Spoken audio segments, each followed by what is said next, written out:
today, we're going to talk about the emotions of Jesus. We're going to talk about 5 human emotions that Jesus displayed, and some of them may surprise you. First, I'm going to read from Hebrews 2:18. It says, "For in that he himself has suffered, being tempted, he is able to aid those who are tempted." Okay? He was made in every way like us to experience what we experience, and yet was without sin, Hebrews 2 says. So first we're going to look at the anger of Jesus. And no, we're not going to look at the temple and the chasing out of the money changers and the dove sellers. We're going to look at Mark 3, 1 through 6, because I started the reading schedule that's on the website, 40-Day Jesus Challenge, this morning. I read through 6 chapters, and it took me 30 minutes. So I suggest that you do the same. Sit down with this reading schedule of the gospel accounts, the 4 gospel accounts, and it's plotted out over 40 days. You can go at your own pace and read through the gospel accounts. So I sat down and I read through 6 chapters in 30 minutes. And the Gospel of Mark is only 16 chapters. So you can do the math. About 2.5 hours is how long it would take you to get through the Gospel of Mark. Not bad. If you slow down a little bit, because you've been reading so much, it would take maybe 3 hours. So let's turn to Mark 3.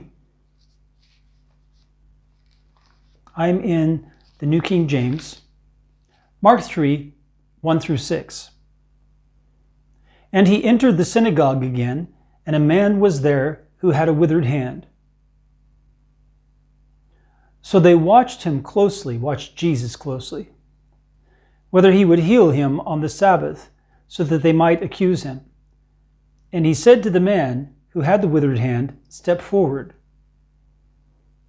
And he said to them, 'Is it lawful on the Sabbath to do good or to do evil, to save life or to kill?' But they kept silent. And when he had looked around at them with anger, being grieved by the hardness of their hearts,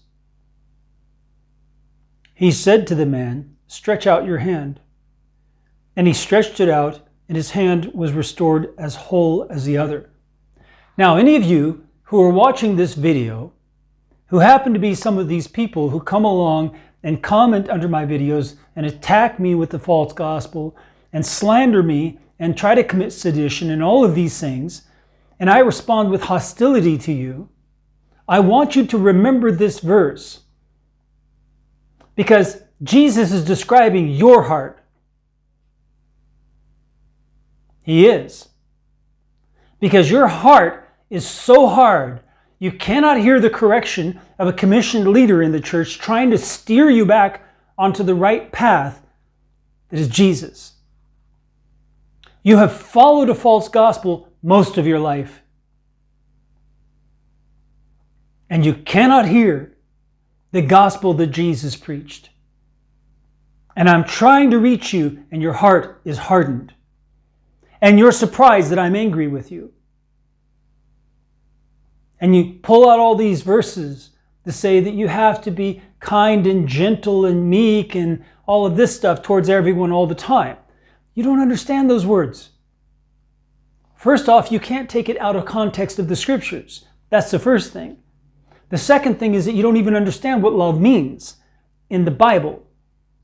You have a cultural view of love, which has infected the churches that you've been attending, so that they have a carnal view of love, a fleshly view of love, not a biblical view. For when I tell you, because of your sin, that you're going to hell, I'm not saying it in order to beat you with it. I'm saying it in order to call you out of it. But you turn around with anger to me for trying to get you out of your sin and out of your path to hell, and you're angry with me about it. Yeah, and then you superimpose it on me and say, "You're so angry. You hate people, blah, blah, blah. No, I love you. Otherwise, I wouldn't waste my time with you. If I hated you, I would not tell you that you're going to hell, and I'd let you go to hell. And I'd sit alone in my kitchen here with my coffee and laugh at you. That's what I would do if I didn't love you.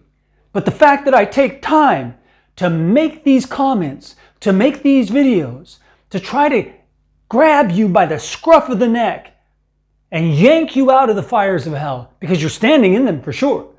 You certainly are standing in them. Ankle deep, at least. Go read Jude. Jude talks about you. And I'm trying to snatch you out of the fires of hell.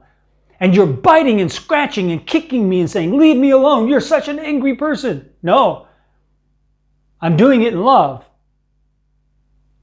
And I'm not a woman. I'm not going to coddle you. You're used to all of your men in your life who are leaders, so-called leaders, in the American churches coddling you like women. I'm a man and I'm not going to do that. I'm going to speak straightforward to you, and I'm going to challenge you, and I'm going to tell you what you need to do. And if you don't do it, it's on your own head. If you need help doing it, I will help you. But I'm not going to do it for you. You have to do it.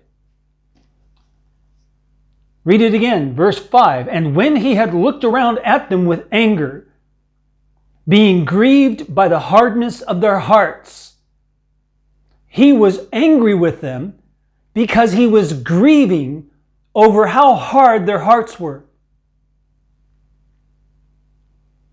Think about that next time you make a comment attacking me for trying to help you.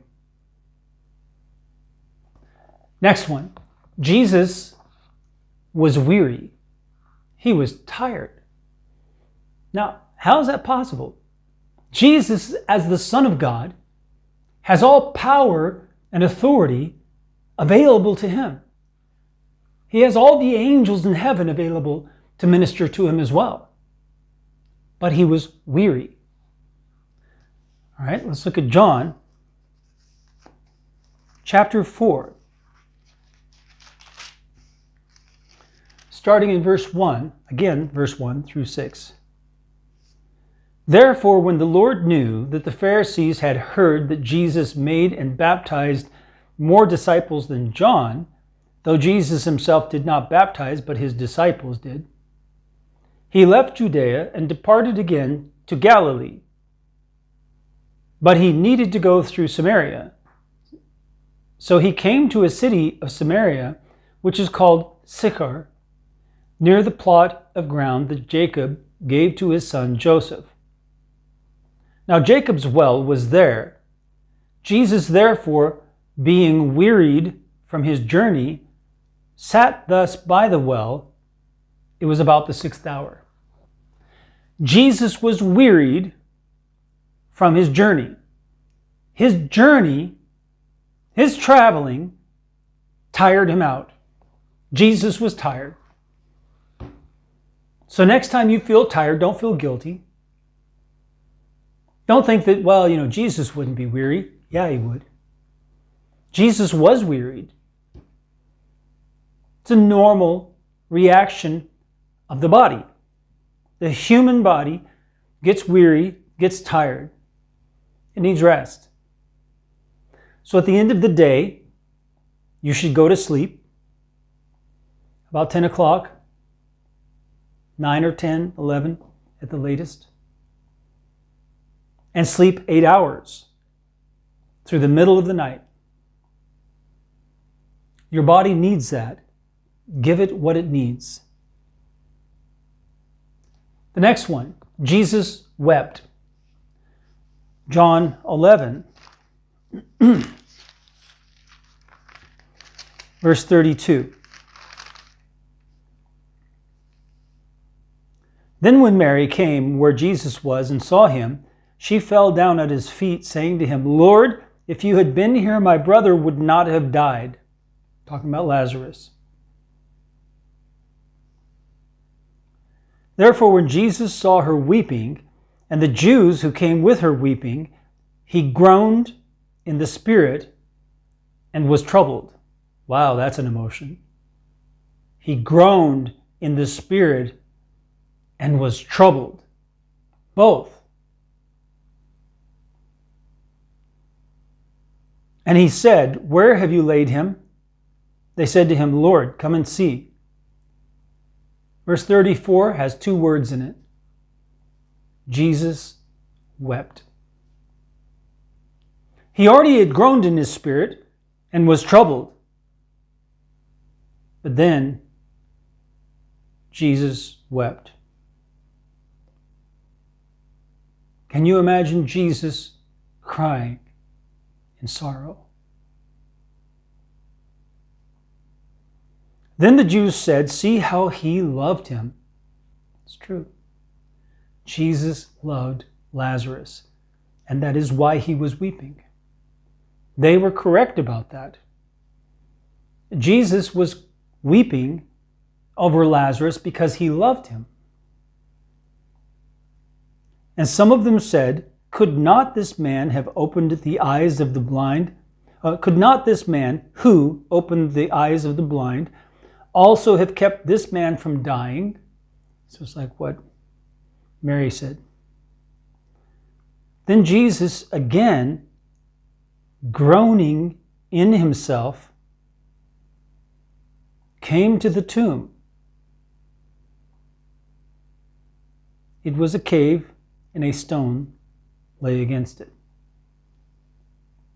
So we see Jesus' emotions here over the dead Lazarus. Not only did he weep, he groaned in his spirit, he was troubled in his spirit, while groaning in his spirit, which resulted in him weeping, and then he groaned again within himself. Now we look at the compassion of Jesus in Mark chapter 6. Mark chapter 6, verses 31 through 34. The compassion of Jesus.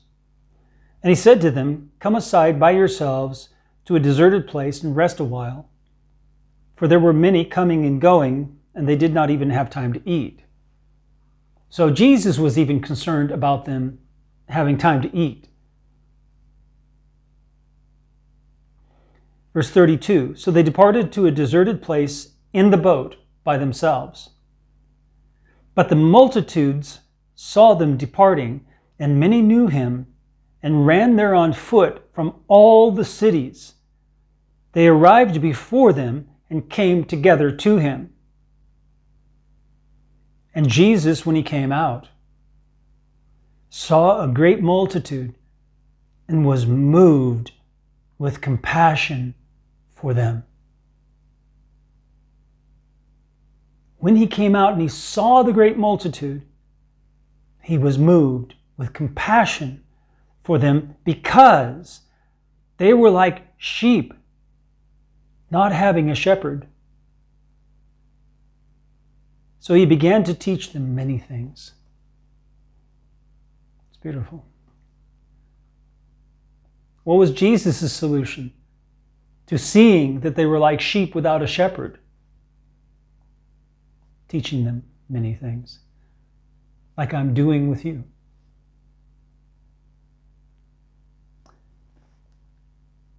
The fifth emotion that Jesus expresses that we're looking at today is agony.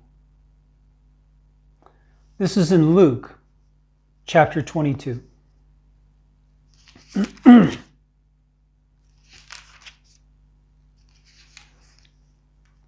Verses 39 through 45. The agony of Jesus. Coming out, he went to the Mount of Olives, as he was accustomed, and his disciples also followed him.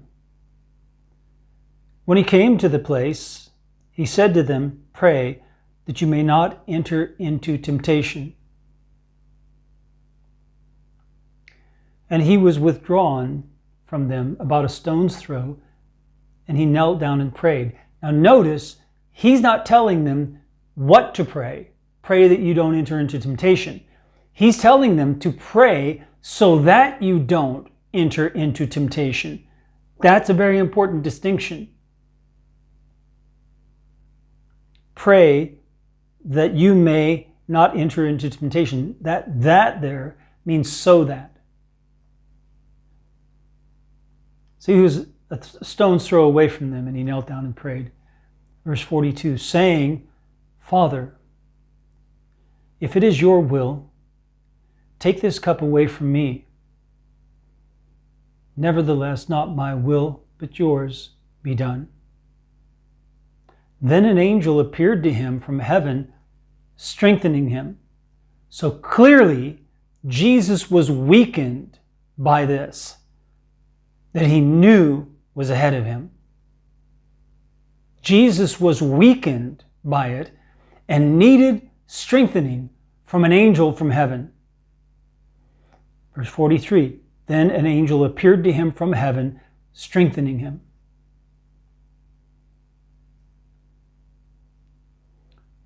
And being in agony,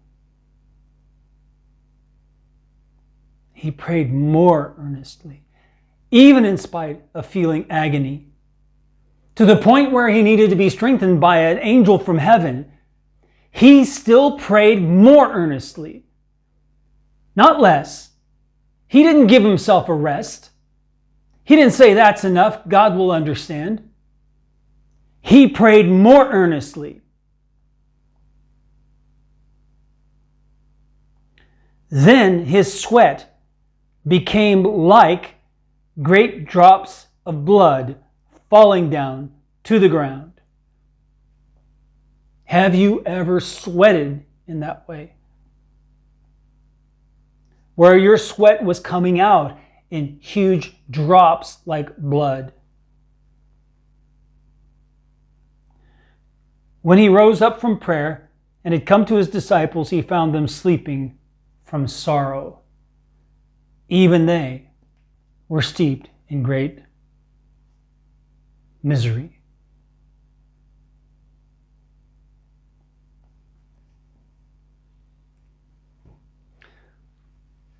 So when you think about Jesus, don't think about him like some Superman who's impermeable and doesn't feel anything and is immovable in his heart.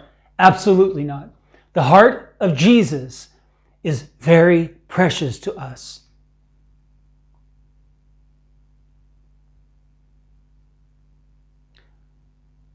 I want you to be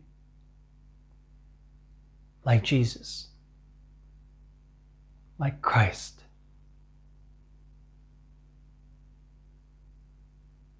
May the Lord bless you as you seek him with all your heart.